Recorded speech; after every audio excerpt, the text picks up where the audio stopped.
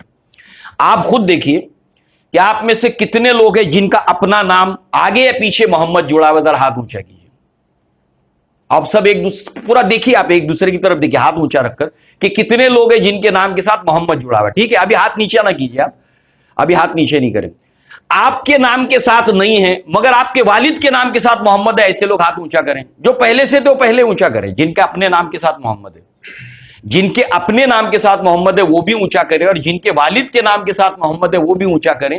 اور اس کے پیچھے جائیں تو دادا کے نام کے ساتھ محمد ہے وہ بھی اونچا کریں. تو آپ اندازہ کیجئے یہی حال دنیا کا ہے. سب سے زیادہ دنیا میں جو نام رکھا جاتا ہے وہ محمد, اور یہ تفسیر ہے اس بات کی ورفعنا لک ذکرک, اے نبی ہم آپ کے ذکر کو اونچا کریں گے. یہ اس کی ایک تفسیر ہے. سب سے زیادہ آپ کا نام رکھا جاتا ہے.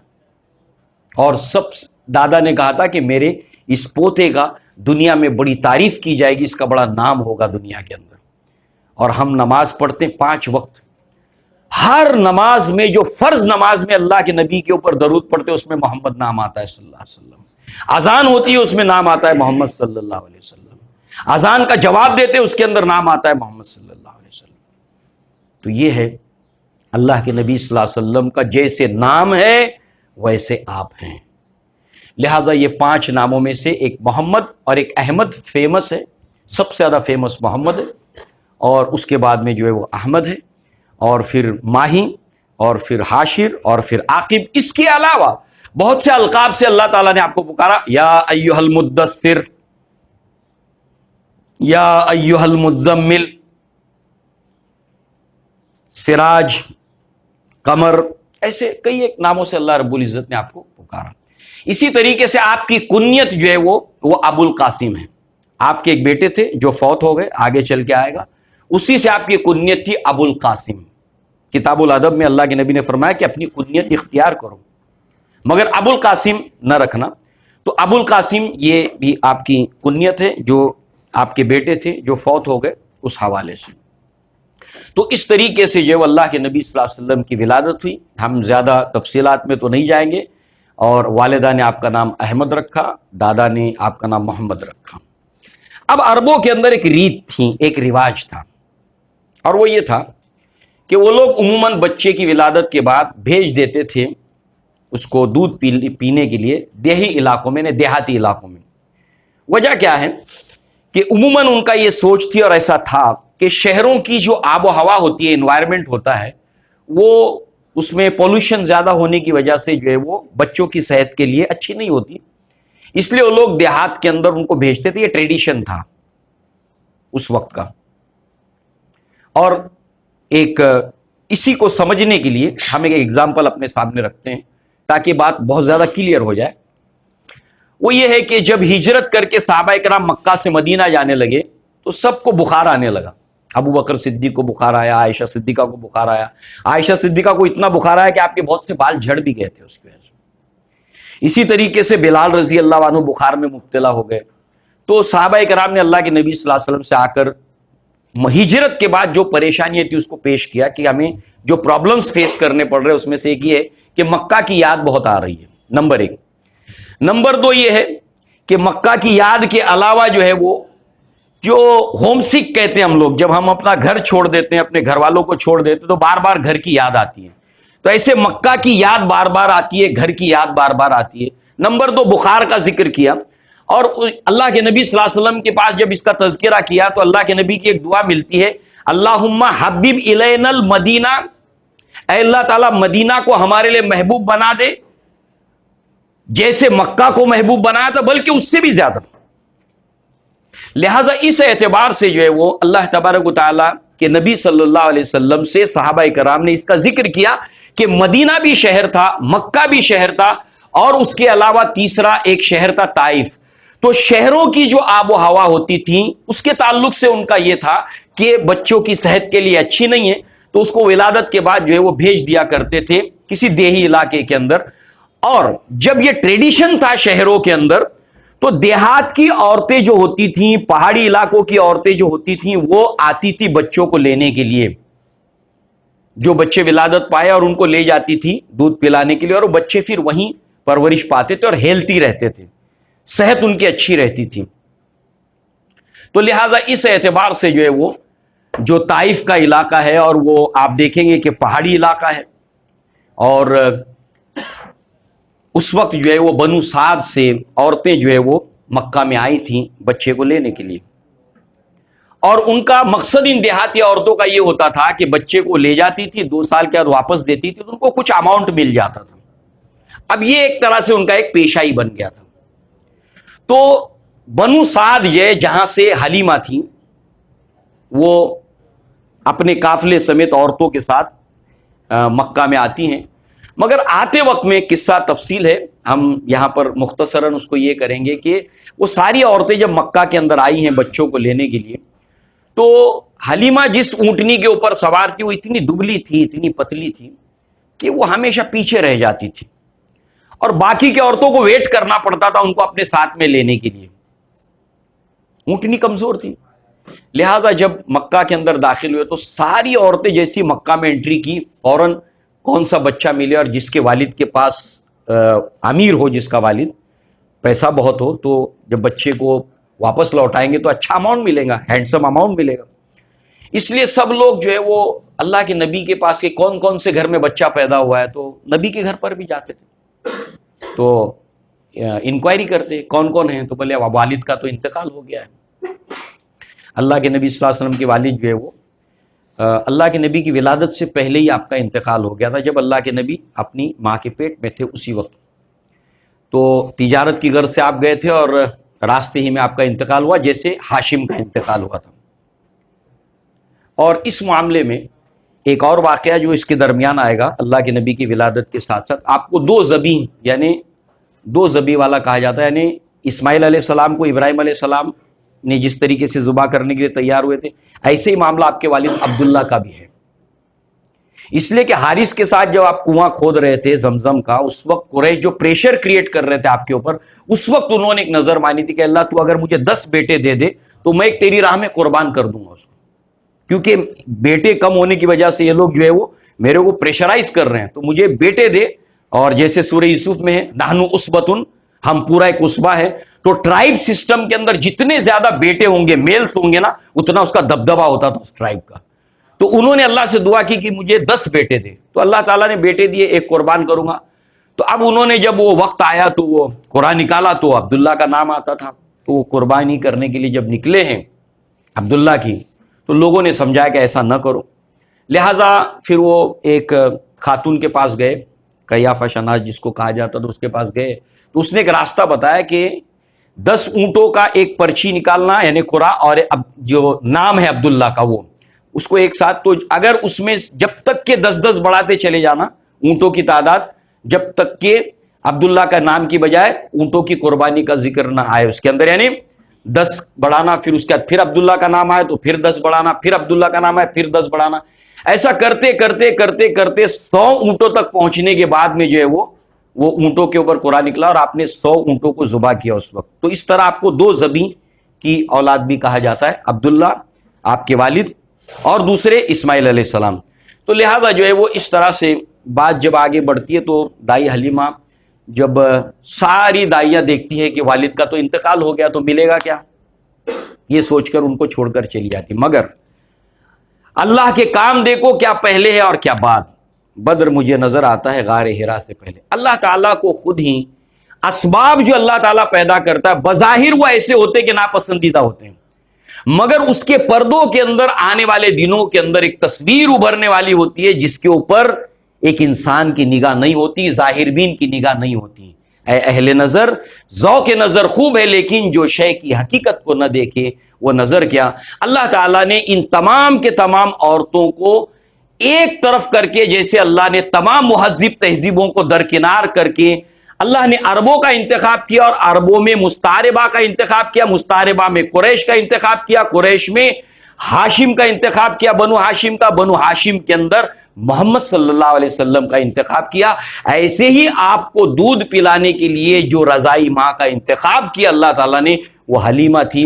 اس لیے کہ حلیمہ بہت فصیح اللسان تھیں، اور آپ کو معلوم ہے بچے کی گفتگو کے اندر، اس کے کلام کے اندر، اس کی تہذیب کے اندر، اس کی جو ہے وہ نشو نما کے اندر جو ہے وہ والدہ کا بہت اہم رول ہوتا ہے، اور آپ بہت فصیح اللسان تھی، اور اس اعتبار سے آپ کو اللہ کا پیغام پہنچانا تھا انسانوں تک، اور اس کے لیے یہ جو زبان ہے اس کی بڑی اہمیت ہے، آگے ہم اس کے تعلق سے دیکھیں گے بھی۔ تو لہذا جو ہے وہ اس طرح سے اللہ تبارک و تعالیٰ کے نبی صلی اللہ علیہ وسلم بنو سعد کے اندر انہوں نے اپنا بچپن گزارا، اور قریب آپ 4 سال تک وہاں پر رہے۔ ہر 6 مہینے کے اندر وہ دائی حلیمہ آپ کو لے آتی تھی، والدہ سے، گھر والوں سے ملاتی، پھر واپس لے جاتی۔ ویسے تو عموماً 2 سال کے لیے ہی بچوں کو عورتیں رکھتی تھیں، مگر دائی حلیمہ کے پاس اللہ کے نبی 4 سال تک رہے، اور اسی جگہ پر آپ کا جو ایک واقعہ ہوا جس کو شک کے صدر کہا جاتا ہے، بچپن میں پہلی مرتبہ، تو انشاءاللہ آگے ہم اس کو دیکھیں گے۔